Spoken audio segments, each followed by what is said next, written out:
A paz do Senhor Jesus, pessoal. Vamos dar sequência ao nosso estudo. Apocalipse capítulo 2, versículo 10, ainda falando da igreja de Esmirna, o texto já começa falando aí que eles tinham que sofrer. Veja bem, então, como nós falamos na aula anterior, o sofrimento faz parte. A questão é o seguinte, é que tem gente que só quer saber de bênção, né? É só bênção, é bênção para lá, é bênção para cá, é só isso. Quando as pregações das igrejas são sobre bênçãos, nossa, o negócio pega fogo, o povo da glória a Deus e isso e aquilo. Agora, se falar um pouquinho de sofrimento, se Deus mandar falar sobre pronto, aí já, né, a pessoa já, não, porque está muito duro esse discurso para mim, né? Então, nós temos que crer, gente, Romanos 8:18, tenho para mim que as presentes aflições desse século não se podem comparar com a glória que em nós há de ser revelada, né? Então, a gente tem que entender que o sofrimento é um bom professor. Nós não somos sadomasoquistas, não queremos ficar sofrendo, mas faz parte a gente passar por isso. Avançando, a gente vê aí que o texto diz que eles estavam prestes a serem lançados na prisão. E aí nós vemos que em Mateus, capítulo 11, João Batista também está na prisão. E veja o que acontece com ele.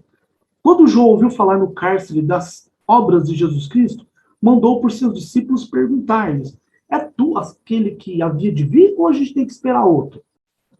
E Jesus respondendo disse-lhe, ide anunciai a João o que estáis ouvindo e vendo. Os coxos vêm, os cegos andam, os leprosos são purificados, os surdos ouvem, os mortos são ressuscitados, e aos pobres está sendo pregado o evangelho. E bem-aventurado aquele que não achar em mim motivo de tropeço. Irmãos, João Batista estava num momento de sofrimento aqui, uma situação muito difícil para ele.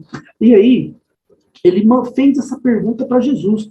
Por que isso pode ter acontecido, gente? O sofrimento, em alguns momentos, faz com que a gente perca a revelação de quem Jesus Cristo é na nossa vida. E aí você vê que ele perguntou a ele mesmo e tal, né? Teve aquela dúvida. O interessante é que esse aqui é o mesmo João Batista de João capítulo 1, versículo 29, que diz, esse é o Cordeiro de Deus que tira o pecado do mundo. Mas agora, no momento difícil, acontece isso com ele, dá aquela fraquejada, como muitas vezes acontece conosco. Então saiba, se você está num momento difícil da tua vida, Jesus Cristo está dizendo para nós aqui, sou eu mesmo, viu?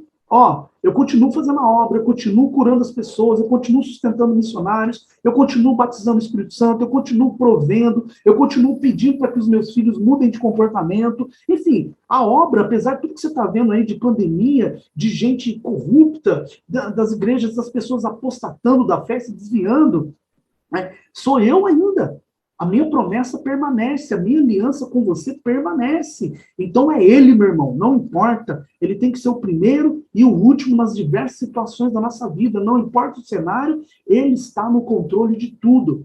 Então que no momento de tribulação, de muita dificuldade, fique atento para que você não perca, e nem eu, a revelação de quem Jesus Cristo é na nossa vida, independente de. Então João estava na prisão, e eles também aqui seriam lançados, Deus já estava preparando-os de antemão para essa possibilidade. E aí, gente, possibilidade que, né, possibilidade no sentido de que não era para todos. Alguns iriam ser presos, outros não. Então, para alguns era uma possibilidade aí. Tá? E aí nós vemos, gente, que eles seriam postos à prova. E aí a gente vê aqui, Abacuque, capítulo 1, sabe? É semelhante ao cenário que eles estavam vivendo, que a gente também está. Aqui a gente vê violência, corrupção, a lei não funciona, o amor das pessoas se esfriando, conforme fala em Mateus capítulo 24, versículo 12. E aqui Deus também mostra para nós, para que a gente tenha uma direção para caminhar. Olha o que está acontecendo com o profeta. Até quando, Senhor, clamarei eu e tu não me escutarás? Gritar-te-ei violência e não salvarás? Porque me mostras a iniquidade e me fazes ver a opressão? Pois a destruição, a violência estão diante de mim. Há contendas e o litígio se suscita. Por esta causa, a lei se afrouxa e a justiça nunca se manifesta. Porque o perverso cerca o justo, a justiça é distorcida. Qualquer semelhança com os dias de hoje não é mera coincidência. Nós temos visto aí muita corrupção, gente, na igreja, fora da igreja, na política, enfim, em diversos locais, nas empresas. As pessoas estão se corrompendo, o amor está se esfriando, a destruição está avançando. A Bíblia diz lá em João capítulo 10, eu vim para que tenham vida e a tenham em abundância, né? Diz que o ladrão vem para matar, roubar e destruir. Então o diabo está destruindo a vida de muita gente que não quer saber de Jesus ou que se desviou dele, sabe? A Bíblia fala, 2 Pedro 2:21, melhor lhes fora nunca terem conhecido o caminho da verdade do que conhecendo-o, desviarem-se do santo mandamento que lhes fora dado. Então existe a possibilidade do cristão se desviar da fé, sim. É só ele querer não estar perto de Jesus, só ele parar de orar, de jejuar, de meditar na palavra, de ir aos cultos, que tem essa possibilidade. Esse é um texto, mas tem vários outros que deixam isso muito claro, né? Então, gente, aqui em Abacuque estava acontecendo isso. Agora, veja só, pessoal, ele estava orando, Deus não respondia, tanto é que você vê ele falando aqui, ó, até quando? Eu estou gritando, preciso de uma resposta. Às vezes nós estamos assim também, gente, nesse cenário difícil, a gente orando, falando com Deus, precisando de uma resposta, e o Senhor Jesus não responde, não é? Ele fica um tempo ali em silêncio. E aí, depois de ele ficar esse tempo em silêncio, não é? Para treinar, talvez, a paciência do Abacuque, ele, no versículo 5, responde. Diz assim, ó, vede entre as nações, olhai, maravilhai-vos e desvanecei, porque realizo em vossos dias obra tal que vós não crerei quando vos for contada. Qual a obra que Deus ia fazer aqui mediante a oração do profeta Abacuque? Versículo 6. Pois eis que suscito os caldeus, nação amarga e impetuosa que marcham pela largura da terra para apoderar-se de moradas que não são suas. Eles são pavorosos e terríveis e criam eles mesmos o seu direito e a sua dignidade. Veja bem, se nós estivéssemos no mundo, a gente falaria assim, puxa, quanto mais eu rezo, mais assombração me aparece. Mas como estamos no cenário aqui de cristãos, somos servos de Deus, a gente vê que a oração, de repente, a expectativa, né, da oração do profeta era que Deus desse uma palavra, olha, estou entrando com uma provisão, vocês vão superar esses inimigos, entendeu? Eu vou fortalecer vocês, enfim, uma palavra mais específica de livramento, sabe, de superação, mas não. Deus dá uma palavra contrária à expectativa que a alma deles tinha, ou seja, que a mente, a emoção e a vontade. Muitas vezes nós estamos orando, gente, e Deus está falando coisas que está contra a nossa vontade, não é aquilo que a gente espera. A gente espera sempre uma palavra boa, não é isso? Mas Deus muitas vezes fala aquilo que a gente não quer ouvir, até para nos preparar para os tempos difíceis. Foi o que aconteceu aqui. Então, você imagina, né? Ele está orando por uma coisa e Deus, ó, a situação vai piorar, viu, Abacuque? Ela vai piorar. Já estava assim, você se prepara que vão vir os caldeus aí. Quem são esses caldeus, gente? Os babilônios, que levaria o povo de Israel cativo para ficarem lá 70 anos, né, no exílio. E aí, no versículo 8, fala assim, os seus cavaleiros são mais ligeiros do que os leopardos, mais ferozes do que os lobos ao anoitecer, são os seus cavaleiros que se espalham por toda parte. Sim, os seus cavaleiros chegam de longe, voam como águia que se precipita a devorar. Então, eles são rápidos, eles estão se espalhando, ou seja, não tem como vocês escaparem. Certo? Eles vêm de longe. Gente, aqui, salvo engano, tá? Da Babilônia até Jerusalém, acho que dá em torno de 1.400 quilômetros. Correto? Então, era longe mesmo, não é? Então, esses cavaleiros viriam para devorar, para poder tomar tudo. E aí, no versículo 9, fala assim, ó, eles todos vêm para fazer violência. Abacuque já tinha falado, orado contra a violência ali. Mas mesmo assim, ó, seu rosto suspira para seguir avante. Eles reúnem os cativos como areia. Ou seja, vamos levar cativo, muita gente. E o 10, eles escarnecem dos reis. Os príncipes são objeto do seu riso. Riem-se de todas as suas fortalezas, porque amontoando terra, as tomam. Então, aqui o cenário só piorou. Você vê lá a Jerusalém sendo queimada em Jeremias capítulo 52, não é? Então, lá eles sofreram bastante. Hoje, meu irmão, muitas vezes nós estamos sofrendo também, mas saiba, viu? Por mais difícil que esteja, de repente Deus deu uma palavra que não era aquilo que você esperava, ele está no controle. O povo foi levado para a Babilônia porque precisava ser tratado por motivos de prática de pecado, de idolatria, prostituição. Eles passavam o filho deles no fogo, sabe? Mas depois Deus restaurou. Então, por mais difícil que seja o cenário, Deus sempre, a palavra de Deus, quando ele está no fim das coisas, pronto, o negócio vai dar certo, mesmo que isso não seja ao nosso contento, mas no final vai ser bom. Por quê? Jeremias 29, 11 fala: eu é que sei que pensamentos tenho sobre vós, diz o Senhor. Pensamentos de paz e não de mal, para vos dar o fim que desejais. Acho que o Isaías 55:11 fala que os meus pensamentos são diferentes, não são os vossos pensamentos, diz o Senhor. Então, às vezes você está pensando uma coisa de você e Deus está pensando outra. Né? Você se baseia na circunstância. Deus se baseia, ele é atemporal, ele enxerga nas entrelinhas, ele enxerga mais à frente. Maravilha, gente. Aí, então, eles estavam para ser postos à prova e eu e você também estamos sendo provados aí constantemente. Seguindo, o texto vai falar dessa tribulação de 10 dias. O que significa isso, pessoal? Nós vemos 3 possibilidades, tá? Aí, né, não tem como a gente falar de fato o que é. A primeira é a última perseguição que a igreja sofreu desse imperador aí, que durou 10 anos. Tá? Então, foi a mais intensa, os cristãos foram perseguidos por 10 anos. Pode ser essa possibilidade. As outras duas, pode se referir também ao reinado de 10 imperadores, naquele período que vocês estão vendo ali, e esses perseguiram a igreja. Inclusive o Nero, que foi terrível. Né? E o terceiro aqui, o número 10 pode ser símbolo do governo mundial. Aí se aplicaria aos nossos dias, até porque o diabo usa o sistema de governo atual para poder perseguir a igreja. Então fica aí, depois vocês pesquisem mais a respeito e se posicionem naquela que acharem mais adequado. Mais adequada, aliás. Certo, então 10 dias, aí o texto diz ali, ser fiel até a morte, dar-te-ei a coroa da vida. Gente, ser fiel até a morte. Tem pessoas hoje, gente, olha aqui, não é fiel nem no mínimo.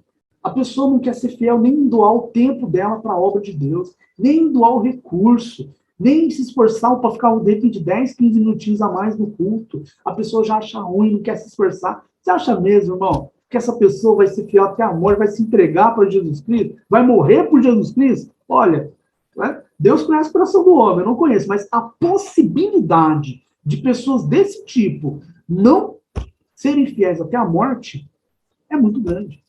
É muito grande, mas Deus sabe, né? Deus sabe. Nós estamos aqui para sermos aperfeiçoados. Então, de repente, a pessoa não consegue ter um tempo mais dedicado na obra, não consegue se empenhar mais na obra hoje, mas de repente, futuramente, ela consiga. Só espera que, de repente, as coisas vamos dizer, apertem e ela não se desvie da fé. Mas isso aí é outra história. Então, receberemos a coroa da vida e o Senhor aconselha essa igreja a ser fiel até a morte, assim como também nos aconselha na atualidade.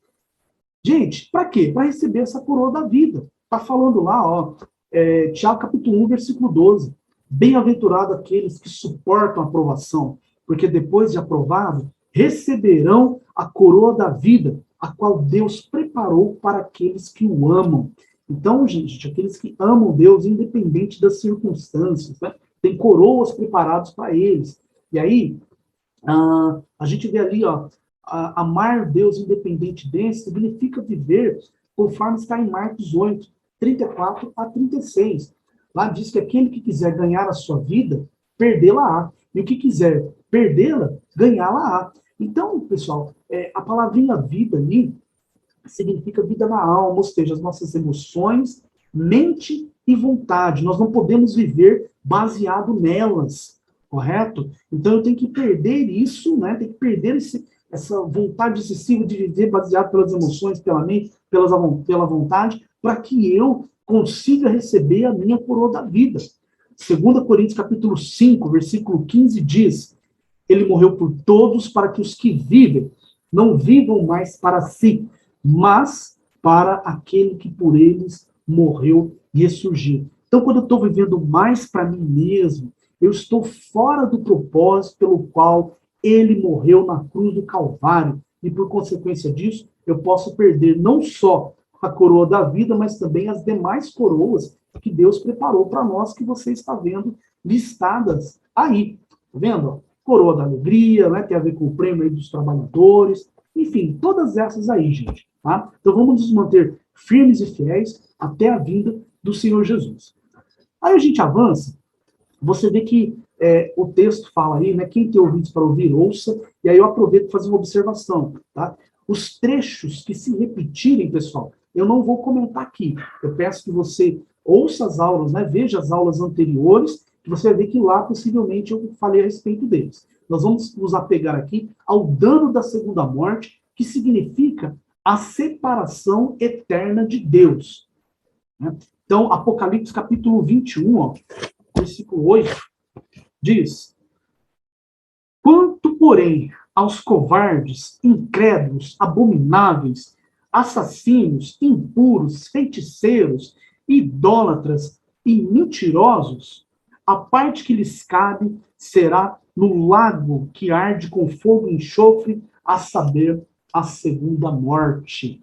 Então, gente, caiu, morreu sem Jesus Cristo, essa pessoa vai chegar um tempo lá na frente, diante do grande trono branco, que ela, né, ela vai ser julgada segundo as obras e vai sofrer o dano da segunda morte, que nada mais é do que um inferno indefinitivo que não foi preparado para os homens. A Bíblia diz que foi preparado para o diabo e seus anjos. Tem gente pensando que Deus manda o homem para o inferno, que Deus é ruim, que Deus é... Não, é o homem com as suas escolhas que resolve ir para lá, visto que Deus não preparou o inferno para o homem.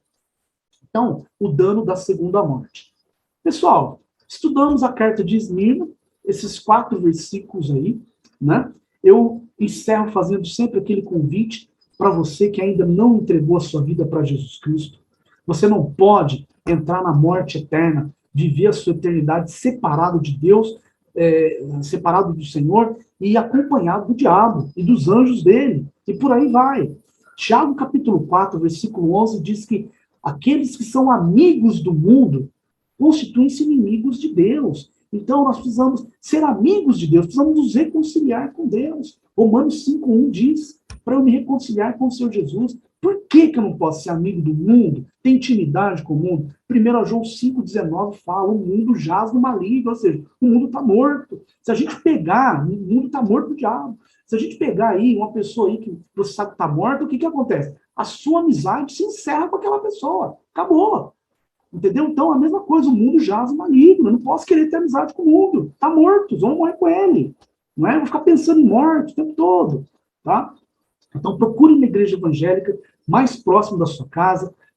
Vá até algum irmão em Cristo, fala para ele que você quer se entregar para Jesus, ele vai orar com você. E você frequenta os cultos, ouve a palavra, para que possa ir avançando no reino e conhecendo melhor Jesus Cristo.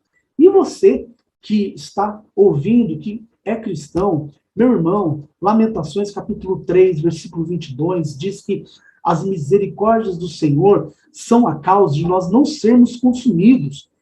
E elas se renovam a cada manhã. E o versículo 23 fala que grande é a fidelidade do Senhor. E aí eu te pergunto, grande é a tua fidelidade? Grande é a minha fidelidade? Como que você tem caminhado na obra de Deus, sabe? De repente, se for... não, for fazer tal coisa para Deus, não tenho tempo. Mas se for para receber um dinheiro, você arruma tempo. E eu também arrumo. Então, como é que está a nossa fidelidade para com o Senhor Jesus? Deus é fiel. E nós? Não é verdade? Ele não muda, sabe? Então, deixo aí essa reflexão para vocês, gente. Vamos seguindo, estudando as outras igrejas, depois entraremos no capítulo 4, as coisas que vão acontecer depois do arrebatamento. Que Deus continue abençoando vocês e vamos em frente, pessoal. Fiquem na paz do Senhor Jesus e até o próximo vídeo. Um abraço.